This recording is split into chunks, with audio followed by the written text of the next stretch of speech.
right, good morning, everybody. Today is Tuesday, June 9th, 2015, and this is Before the First Cup with Jules here on UCY.TV. Happy Tuesday. It is 64 degrees and raining here in upstate New York. It's been a couple pretty soggy days, and everything is just exploding in green, but hey, I can't complain because some of my poor friends down in the south are experiencing 96 degrees and it's only June. I would melt in temperatures like that and can't imagine what it would be in August.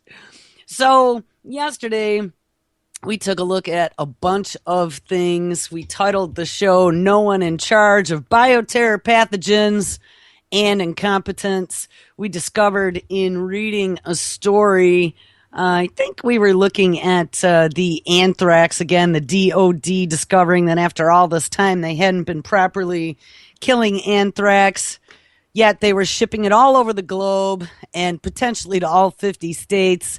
And we found out that we only needed 1 grain of anthrax to be able to make a bioterror weapon. And so how great it is that the DOD is telling us that there's nothing to worry about yet. The story we read yesterday said, there's no organization in charge, solely in charge of bioterror pathogens. There's no one organization that's in charge of all these labs that are handling these bioterror pathogens. And nobody has any type of standards as far as being able to do a standard operating procedure for building. Hold on, I have that story back up here. I wanted to find that because it was just insane. There was no standard for building, constructing, designing, commissioning, or for operation of high containment laboratories. So, my first thought was how they're moving Plum Island to Kansas, and they're building this new facility that'll be done. I don't even remember if it was this year, 2015, or next year, 2016. But how frightening is that there are no standards at all? So as an update to that, I only found one little blurb. Of course, they said that the number is going to increase. The blurb from this morning was from CBS News. The government's anthrax investigation is now broadened to include up to 66 labs and 19 states. So that is up now from the original 51 labs and 17 states. In addition to the District of Columbia, Pennsylvania is the newest state added to the list, and there have been no changes to the numbers of workers taking medication. So, phew, that makes me feel good. Pretty much the rest of the story continued with everything that we read about yesterday. One of the other things I wanted to hit on today, we had talked about this a few days ago, but there's more. Oh, wait, there's always more, is the TSA and how the TSA has managed to blow their $8 billion budget with 95% failure rate when they were tested to see. Oh, and just as I tried to connect myself, Skype gave me a flash. Hold on. Here we go. When they were tested to see how many holes they had in their security. So let's play this video because then I have an update to this. With planes, trains, subways, highways, and more under their watch, the TSA has 62,000 employees and an annual budget pushing $8 billion. But the scathing new report of a 95% failure rate in detecting airport threats backs what independent studies have said for years. Taxpayers aren't getting much for their money. Exhibit 1. In 2010, when backscatter scanners were deployed, they were immediately assailed as ineffective, possibly dangerous, and needlessly intrusive, virtually strip-searching passengers. And we knew all about that. Wasn't that, I don't even remember what the hell his name was, but it was the guy who had been in charge of either FEMA or Homeland Security who actually owned all those scanners, the naked scanners that they were swapping our pictures around with between all the TSA agents. Despite spending more than $130 million, within 2 years, the TSA was pulling them out of major airports. Exhibit 2. A congressional report found the TSA warehousing thousands of pieces of equipment it overbought or does not need, and wasting as much as $100 million on poorly planned shipping. Surprise! Is that like the $10 million toilet seat issue? Such things make members of Congress, like Florida Republican John Micah, howl. It's out of control. And Exhibit 3. The TSA has spent around $1 billion on a program to spot potential terrorists by their behavior, despite a Government Accountability Office assessment that says it is virtually worthless. And we talked about that a few days ago, the fact that they're scanning everybody at an airport for, any type of strange behaviors, looking at your watch, sweating, looking irritated. I mean, come on, who doesn't feel like that at the airport? And personally, I get nervous every time I go there because I always then envision the plane crashing before I get on. The TSA for over a decade now has been a horribly bureaucratic agency. They don't seem to learn from their past mistakes. They've spent billions of dollars on things that don't work. There have been... And the thing is, our government doesn't seem to listen to us because we said this in the very beginning. This was another level of security that didn't need to be there. I mean, I don't have any issue with any type of real threats, but just like taking everybody's phone calls because everyone might be a potential terrorist, scanning every single person, every child, I've seen some really horrifying videos of them making children like pull up their shirts and groping their crotches. How fucking disgusting is that? And embarrassments too, like videos of airport workers, including TSA employees, stealing from passengers' bags. Yes, we've seen that too. It was supposed to be different. In the wake of 9/11, the newly established TSA was held up as a model of efficiency and safety. You already know you're not a threat. Show us by packing smart. And the agency has undeniably stopped some threats. So despite all the bad news at the White House, the president does continue to have confidence that... Of course he does. The officers of the TSA do very important work that continue to protect the American people and continue to protect the American aviation system. Tom Foreman, CNN, Washington. I mean, what a crock that is. So, of course, yes, it keeps us safe. And just like the DOD and the CDC keep us safe by shipping anthrax all over the planet, the TSA keeps us safe, too, with their 95% failure rate when they've done testing, sneaking guns and other incendiary devices through their security. But wait, it gets even better. Here was a video that I caught this morning that Pigmine uploaded last night. Check this out. A Senate Committee on Homeland Security will meet today to discuss disturbing gaps in airport screenings. It follows the release of a report showing the TSA failed to prevent dozens of airport workers with ties to terrorism from receiving access to secured areas of U.S. airports. What? What did she just say? Yes, she did. Dozens of TSA workers who were on the terror watch list from having access to certain locations at airports. Wait, I'm going to back this up because I just could not believe this. The release of a report showing the TSA failed to prevent dozens of airport workers with ties to terrorism from... What? Airport workers with ties to terrorism? Gee, that should make you feel really safe getting on a plane. Receiving access to secured areas of U.S. airports. Chris Van Cleve is at Reagan National Airport with the reason behind the lapse. Chris, good morning. Yes, let's hear more excuses. That's, I got to tell you, that's one thing when I was raised. My dad had a thing about excuses and people who claimed lack of personal responsibility. There weren't any excuses. No matter, I was like the queen of excuses. And his response to me would be, Jules, no excuses. Get it done. Do it the right way. No excuses. And our government just seems to be a bag full of fucking excuses. Good morning. The TSA screens travelers at checkpoints like this one across the country. It also screens aviation workers, checking them against the terror watch list every time it's updated. But now we're learning the TSA isn't seeing the whole picture. According to a new Inspector General report, the TSA does not have access to the entire watch list, including... Wait a minute. If the TSA doesn't have access to the entire watch list and they're supposed to be scanning oncoming passengers... for potentially being on the terror watch list and being terrorists. How does that work? So now they're saying that the reason why all these employees that were connected to terrorists that have been working at airports was because they didn't have access to the entire terror watch list.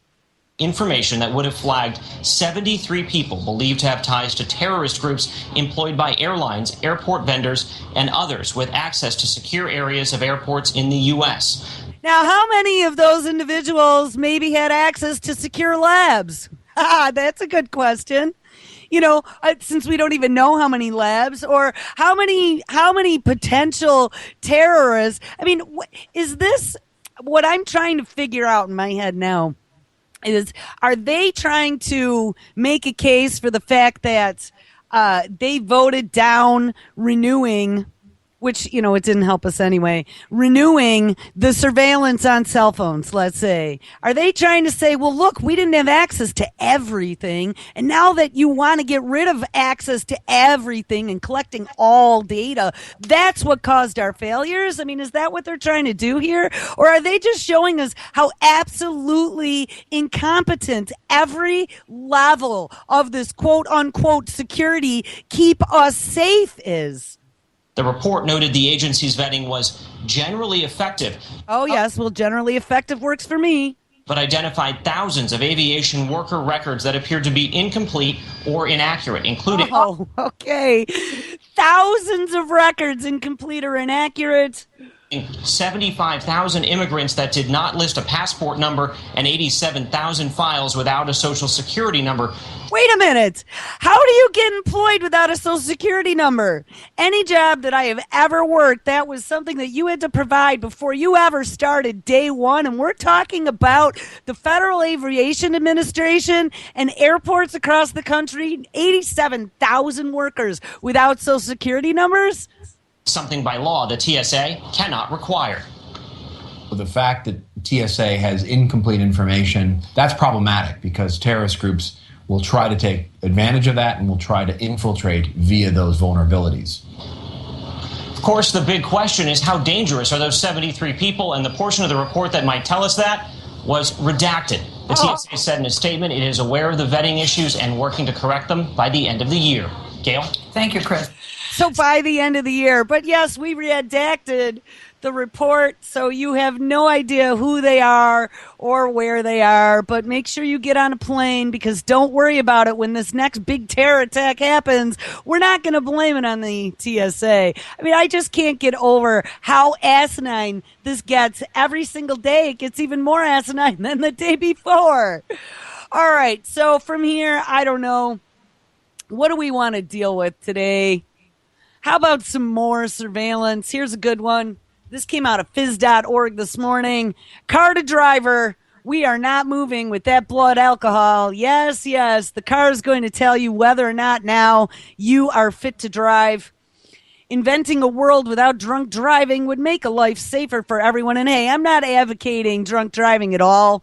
Anyone who gets into a car that is wasted especially and decides to drive, I think they have an issue. I mean, I've seen a lot of that in my lifetime with friends, family, acquaintances, and I don't agree with it whatsoever. But I also don't agree with my car deciding to tell me and make the decision for me that I am not capable. Says a path leading to better driver safety is underway. An alcohol detection system for driver safety comes by way of a research program. The Driver Alcohol Detection System for Safety, or DADSS for short, has been on a mission to advance alcohol detection technology in vehicles. You know, the thing is that it's not going to stop with alcohol detection. Okay, we already know that there's behavior detection that doesn't seem to be working in airports. They also have this facial recognition that they're playing with in cars that's going to be able to detect whether or not you're having road rage at that moment. And when you have these self-driving cars, it'll be able to take over control of the vehicle from you if you are having a road rage moment to keep you, again, safe. All right, back to the story. It says they have been at work on a safety feature protecting against drunk driving, and their system is designed to measure the alcohol in a driver's blood in less than a second. If it is above 0.08, which is the legal limit in all 50 states, the car simply won't move.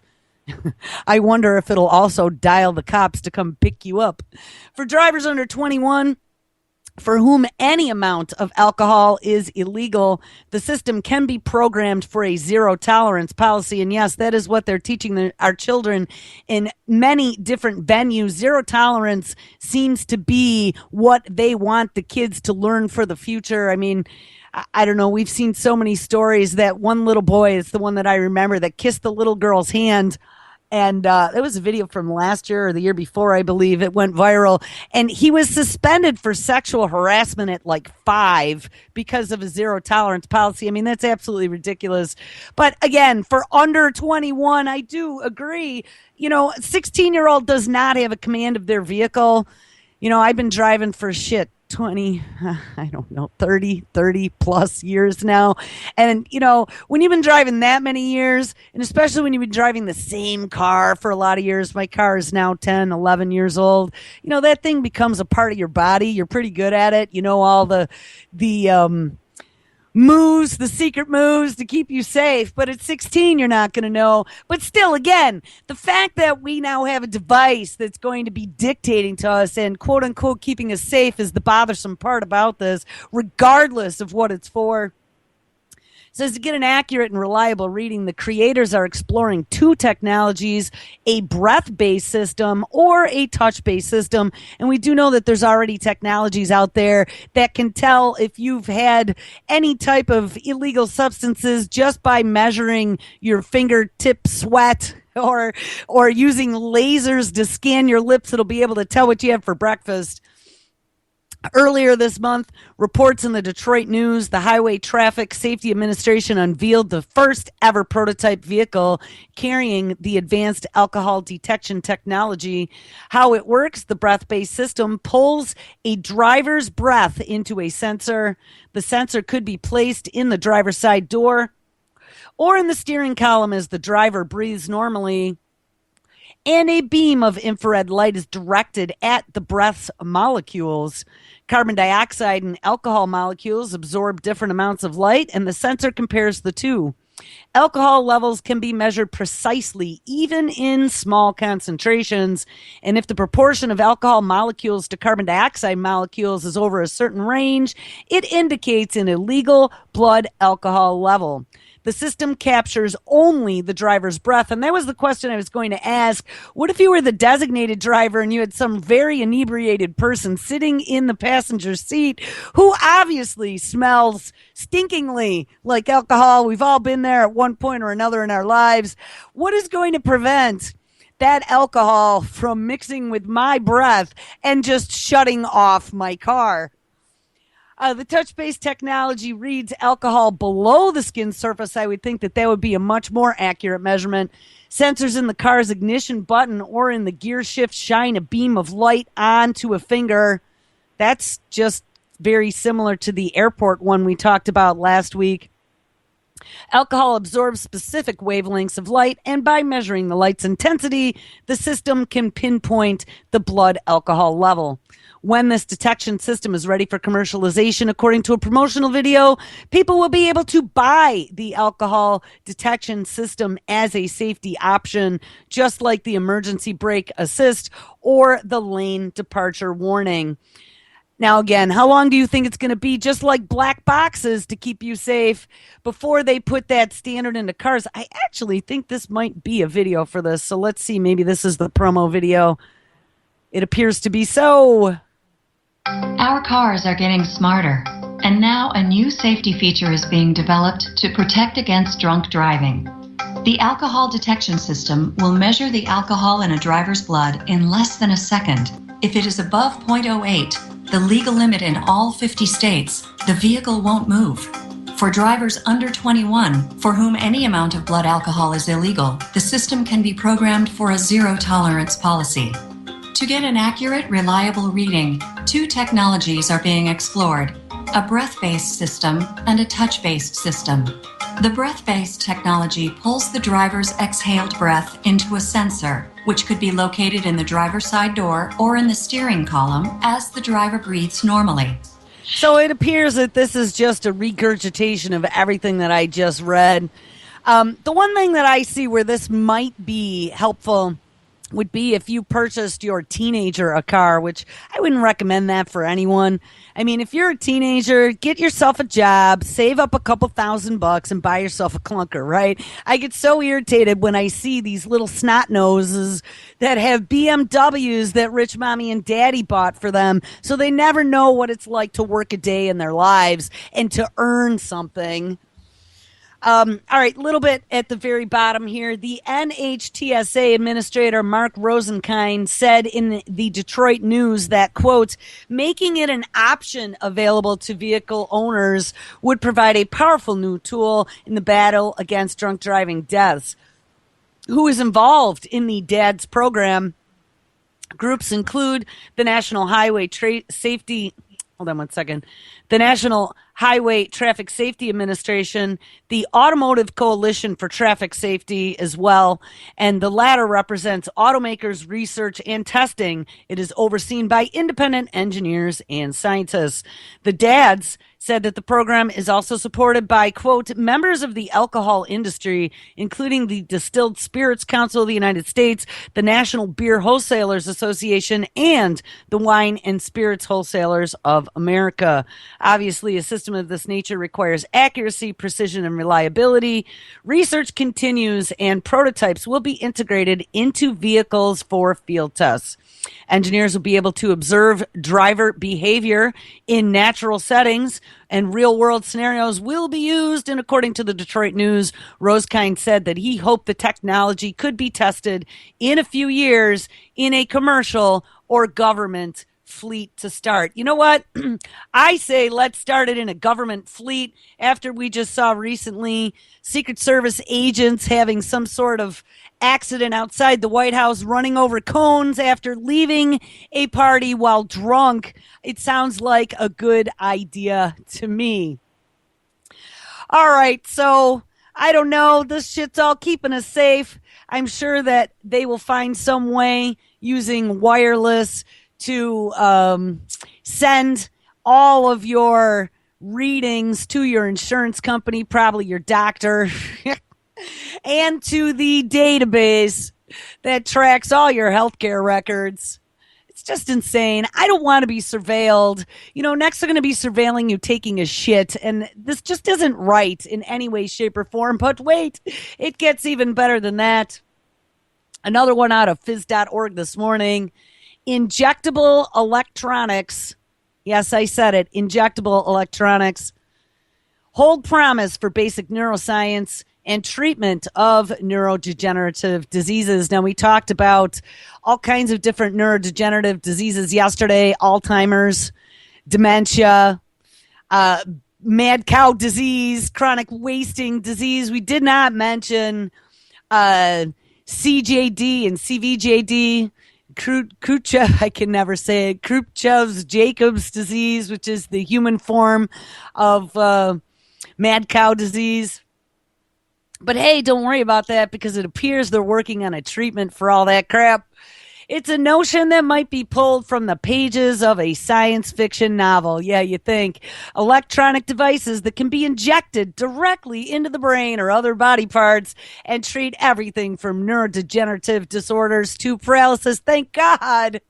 Transhumanism is here. It does sound unlikely unless you visit Charles Lieber's lab.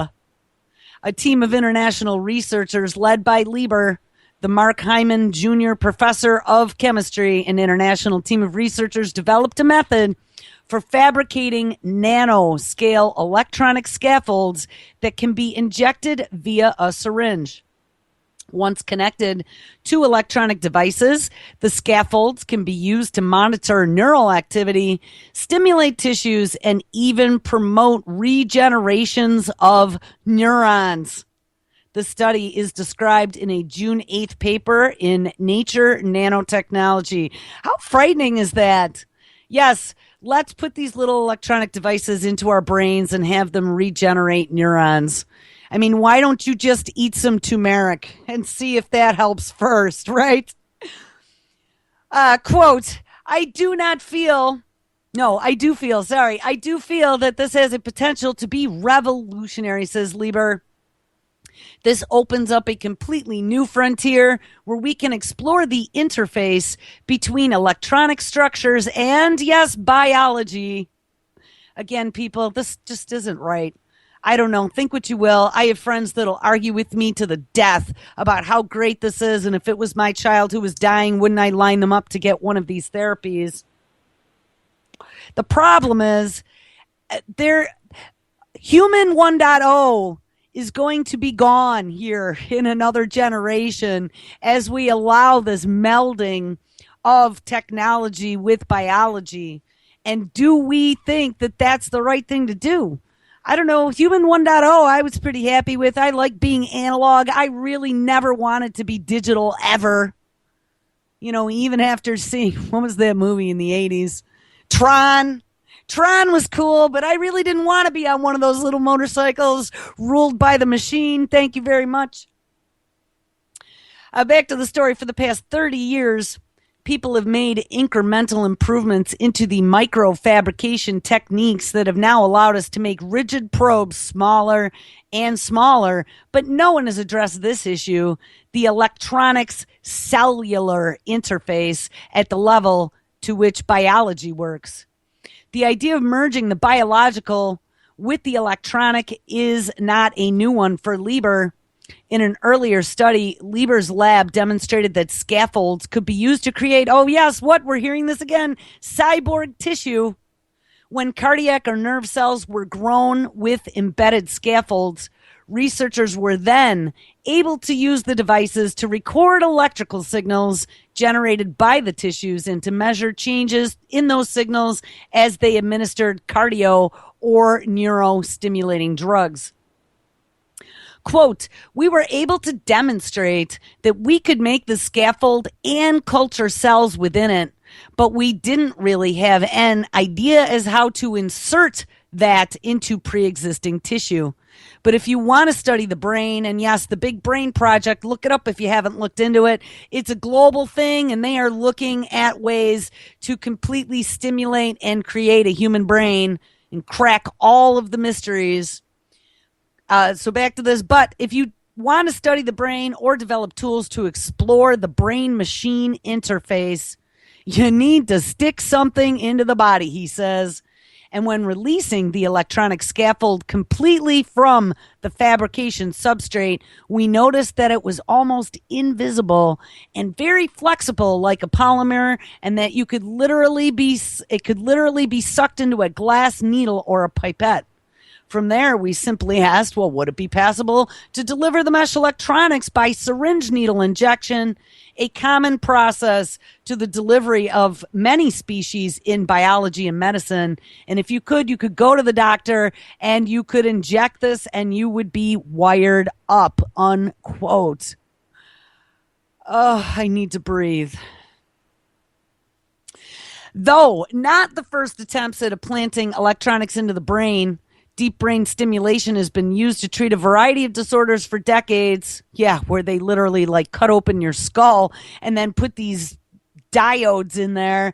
But remember, too, DARPA's been working with that in regards to PTSD patients and removing and adding memories as well recently. The nano-fabricated scaffolds operate on a completely different scale. Quote, existing techniques are crude relative to the way the brain is wired, Lieber explains, and whether it is a silicone probe or flexible polymers, they cause inflammation in the tissue that requires periodically changing the position or the stimulation. But with our injectable electronics, it's as if they were not there at all. They are 1 million times more flexible than any state-of-the-art electronics and have subcellular feature sizes. They're what I call neurophilic. That's neuro-philic. And they actually like to interact with neurons. Despite their enormous potential, the fabrication of injectable scaffolds is surprisingly easy. Well, geez, that's great. That's the beauty of all this, says Lieber. It is compatible with conventional manufacturing techniques as well. The process is similar to that used to etch microchips and begins with a dissolvable layer deposited on a substrate. To create the scaffold, researchers lay out a mesh of nanowires, which we've already just read recently about them not only putting nanowires into human brains, but also putting nanowires into the pupae of moths. We read that a few days ago. And as the pupae grows and then comes out of its cocoon, those nanowires grow right inside the muscular tissue of the insects. So when it's a full-grown moth, they can literally use a joystick to manipulate this moth's muscles and make it into a live living cyborg. I mean, how frightening. So now, hey, guess what? We can inject humans too, and it works just very much the same. It says to create the scaffold, researchers lay out a mesh of nanowires sandwiched in layers of organic polymer. The first layer is then dissolved, leaving a flexible mesh, which can be drawn into a syringe needle and administered like any other injection. You know, who's to say that they're not going to be putting this stuff into vaccinations without our knowledge even? Since you don't have any type of inflammation or reaction from this, it sounds like they found a way to slip this past the blood-brain barrier, does it not? Especially if it's nano-sized. After injection, the input-output of the mesh can be connected to standard measuring electronics so that the integrated devices can be addressed and used to stimulate or record neural activity. These types of things have never been done before from both a fundamental neuroscience and a medical perspective, said Lieber. It is very exciting, he says, rubbing his hands together, I'm sure. And there are a lot of potential applications going forward. I bet you this dude and Kurzweil probably tossed Bruce back together. Going forward, Lieber says, researchers hope to better understand how the brain and other tissues react to injectable electronics over longer periods. Oh, and wouldn't you know, Harvard is involved here. Harvard's Office of Technology Development has filed for a provisional patent on the technology and is actively seeking commercialization opportunities. Quote, having those results can prove that this is really a viable technology, said Lieber. The idea of being able to precisely position and record from very specific areas or even from specific neurons over an extended period of time, this could, I think, make a huge impact on neuroscience. Yes, the brain police are coming for you. Don't worry, it'll be here soon enough. Like, how frightening is that? I mean, of course they're going to put it under the guise of being able to help people with brain damage or help people who, you know, have lost the use of their limbs. That's the way they always sell this crap. But don't think that it's going to be for your benefit. You are just the guinea pig, and they are selling you the benefit to get you to be the first in line. But it absolutely is not the end result. Oh, I have so much more. I mean, where do we go from here? Do we look at more transhumanism or do we get to more disease stuff? I don't know. Let's do one more on transhumanism. The new bionic contact lens. Yes, it's coming. Could make glasses obsolete. Personally, I like my glasses. I've had them since I was 9. They are a permanent fixture on my nose. When I take them off, I don't recognize myself. So I will not be lining up for this. It says this could be the end of glasses. Your eyesight may be about to get a big, huge boost if the new bionic contact lens makes it to market. Invented by an optometrist in Canada. Go Canada! The Ocumetics bionic lens promises to enhance eyesight to a level that is 3 times better than 20/20, the universal standard for normal vision. Oh my God.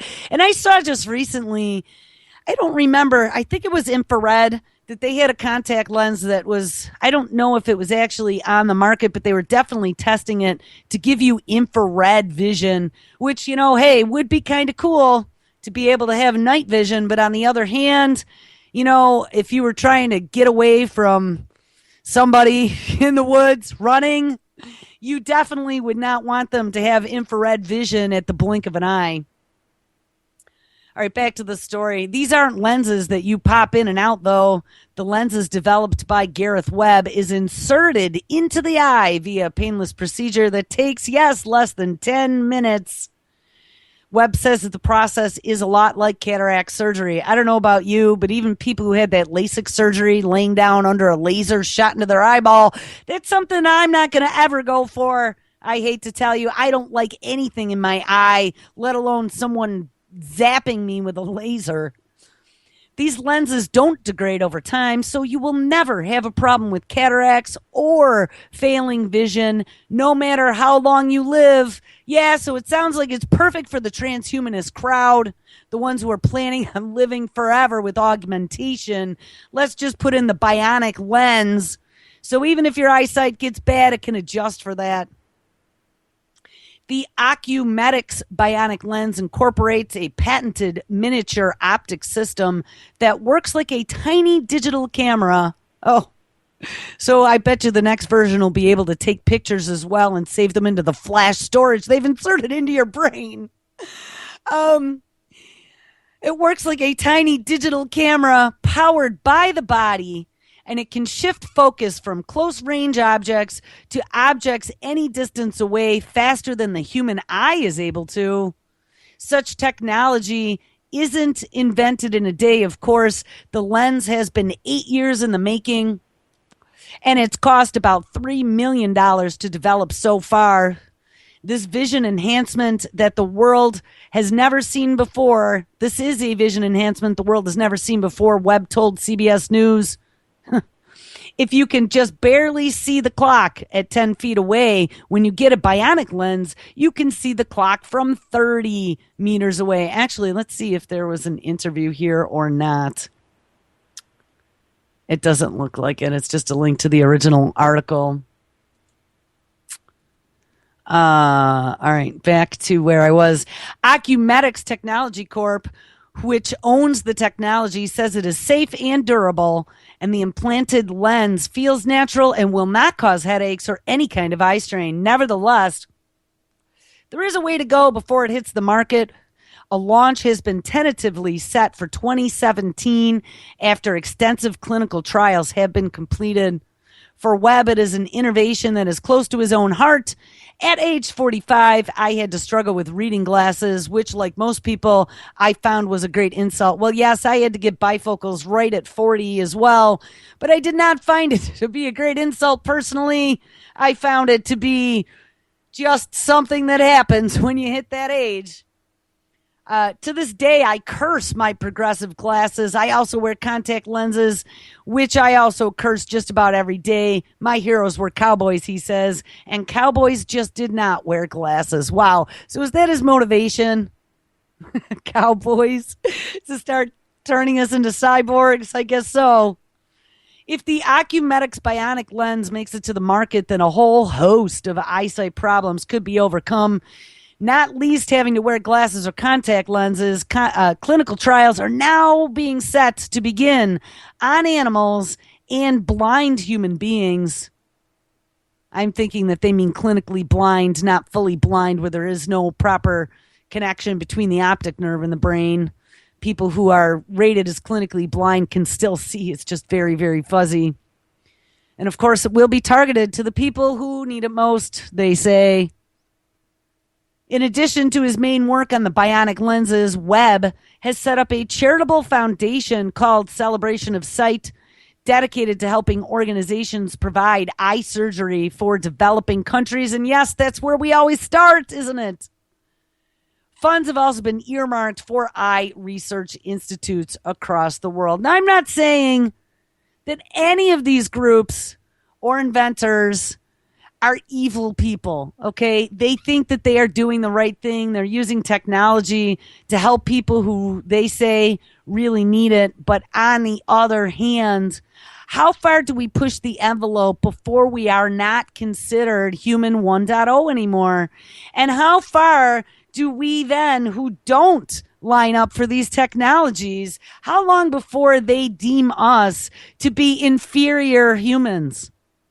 and either force the upgrade or exterminate the inferior. I mean, look at what happens in the computer world. I'm thinking in particular like Windows XP, that is the most recent operating system to be discontinued, and all support for it, any upgrades, any patches by Microsoft have been discontinued. If we don't go ahead with these future upgrades, once it's become commonplace, look at what's happening in the vaccination movement.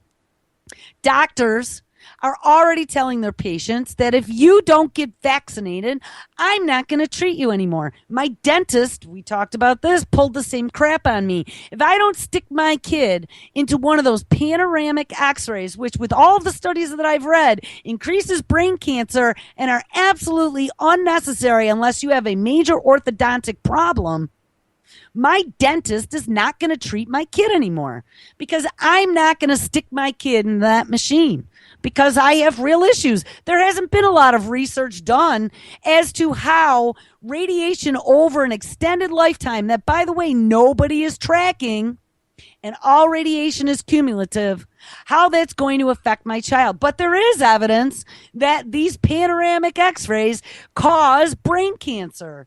I mean, we are seeing this forced medical establishment coming down our throats faster than you can blink an eye.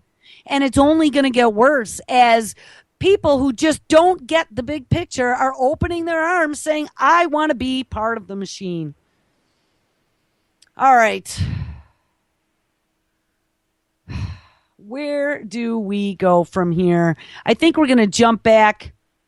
I was talking about bird flu a couple days ago, and I had not seen any updates. We were following this. The last we had seen was 14 million chickens and turkeys have been culled as this mysterious, never before seen in the United States, worst outbreak in history, was killing chickens and turkeys and causing them to be culled. Now, remember, we did look at how they've been engineering many of these bird flus in the lab, the CDC being one. The 1918 flu is another one that they've engineered to make them more virulent. Well, now, a story that came out of Reuters that I found yesterday as an update from Monday, June 8th. We are now up to 46 million.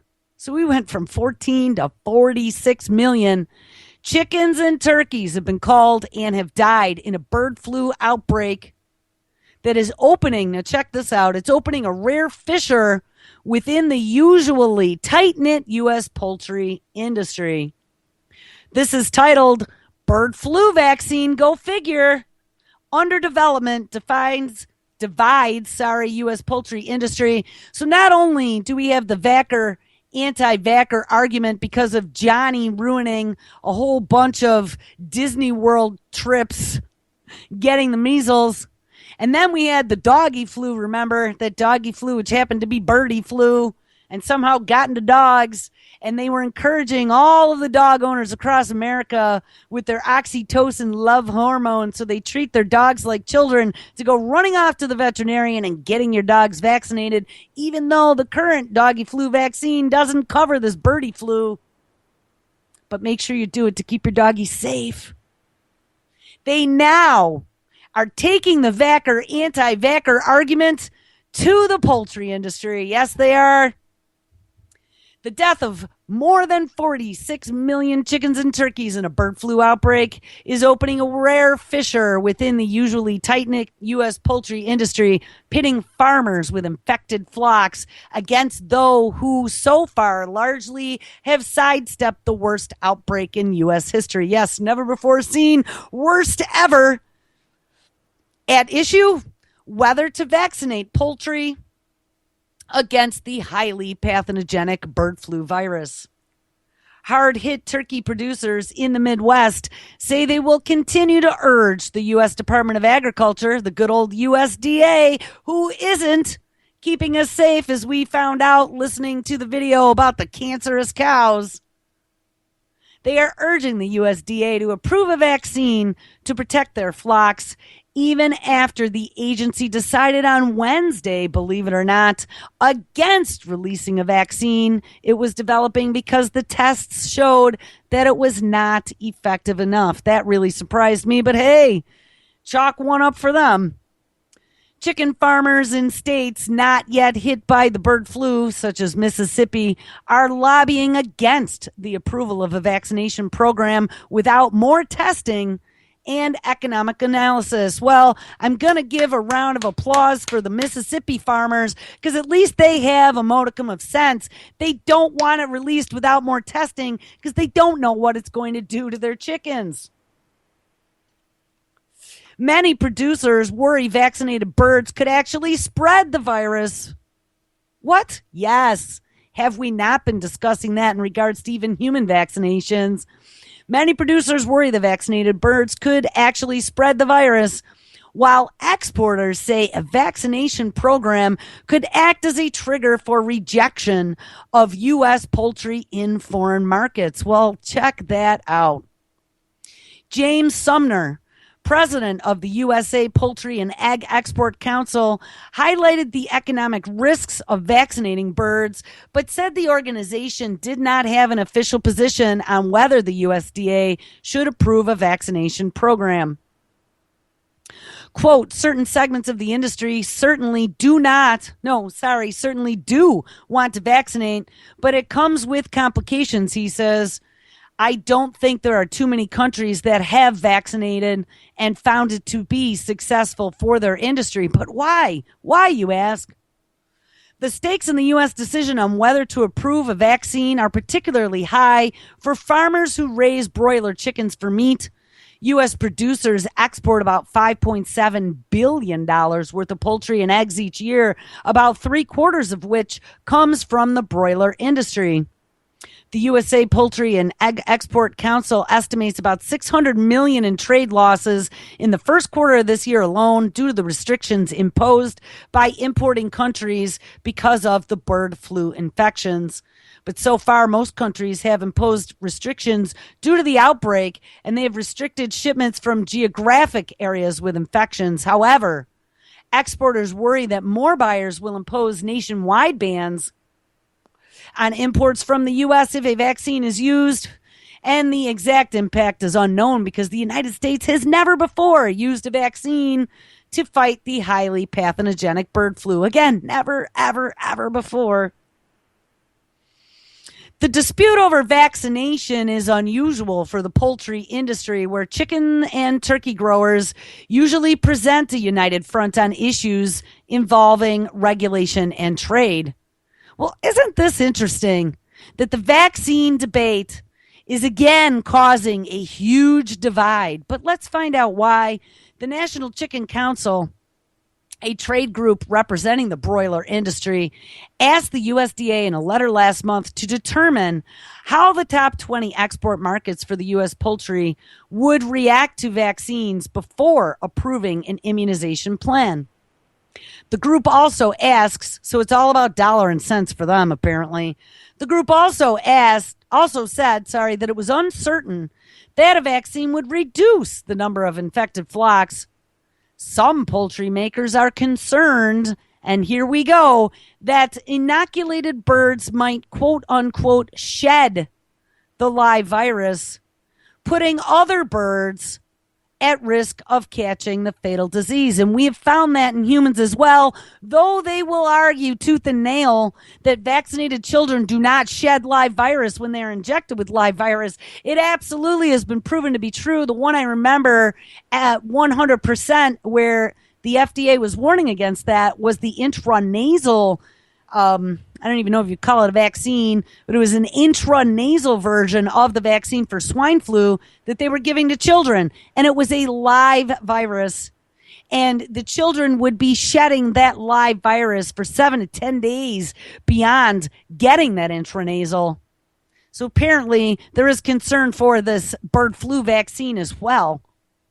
It says, quote, we are opposed to using it without it fully being tested. Gee, you think?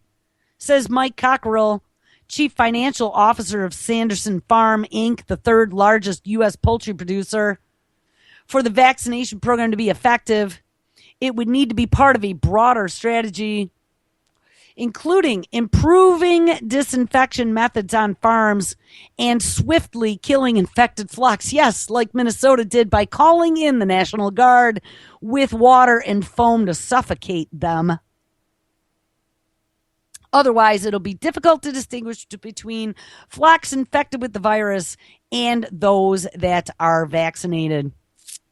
We know we just can't vaccinate the birds and live with the virus, he said. We need to get rid of this virus.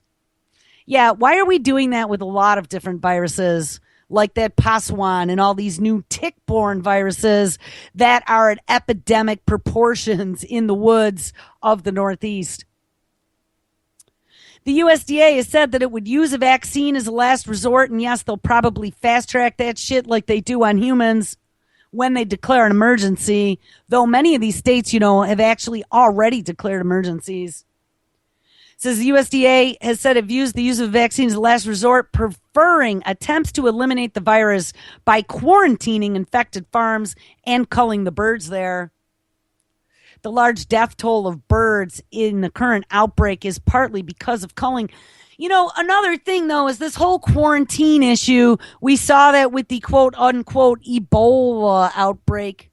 We also saw an executive order go through at that time about upper respiratory diseases that could be easily transmissible between humans and quarantining humans.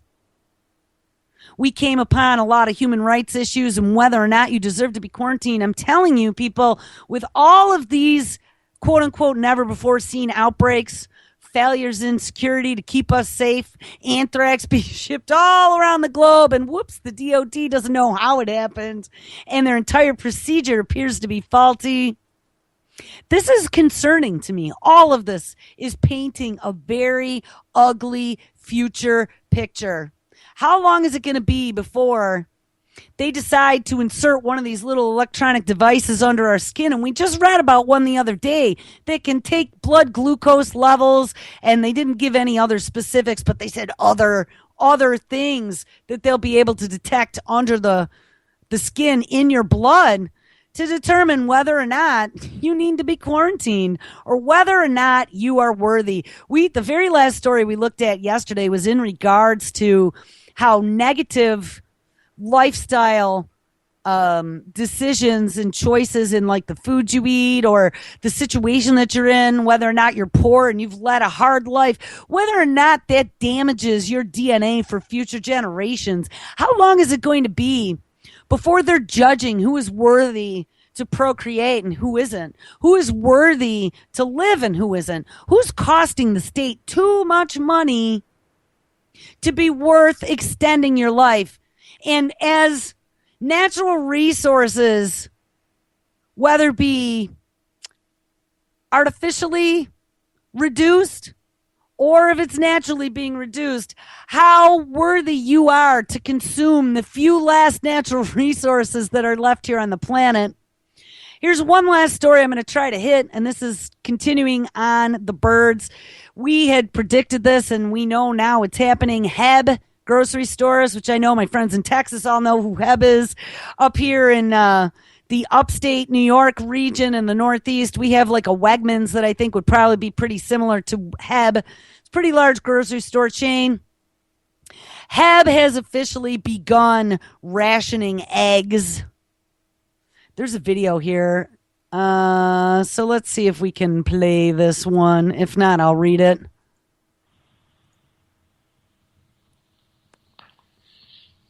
And maybe not. I'll read while it's deciding whether or not it's going to play. It says, in recent days, an ominous sign has appeared throughout Texas. Quote, eggs are not for commercial sale, reads the warning. Well, this isn't going to play, so let me just disconnect this so I don't have the hiss. Eggs are not for commercial sale, reads the warning, printed on a traditional 8.5 by 11 piece of paper and posted at Heb grocery stores across Texas. The purchase of eggs is limited to 3 cartons of eggs per customer. Now, I don't know about you, but I never buy 3 cartons at a time. But still, the fact that they even have to say that should be concerning to you. The price of everything, supply and demand, right? As they deem something to be a limited resource, the price goes up.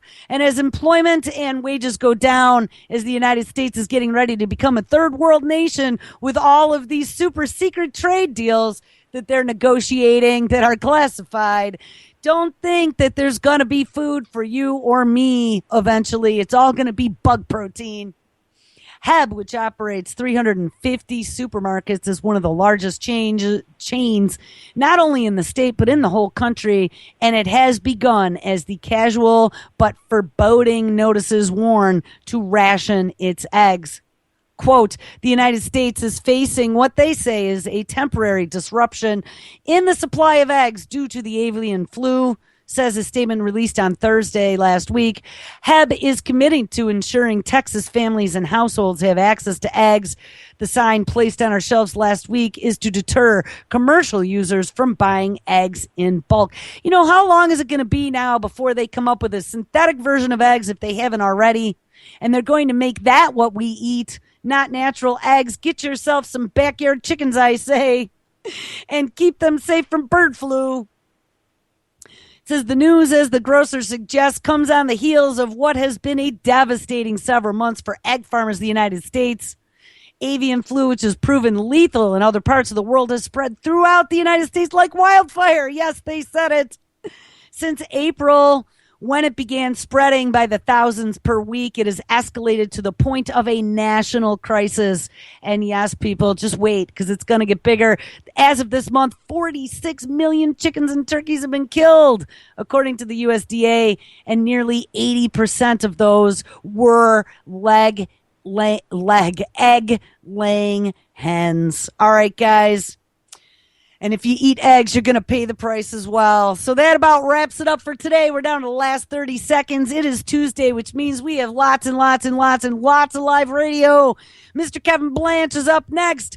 Libby Haleve's show from this week follows that. And then make sure you stick around. Mr. Chuck Ocelli live at 6. Against the Wall with JJ at 8. Primer Time with Nick and Michael at 9. Geoengineering Watch with Dane Wigington at 10. And Anti-Media with SM Gibson at 11. Everybody is live tonight. You guys have an awesome Tuesday, and we will catch up with you tomorrow.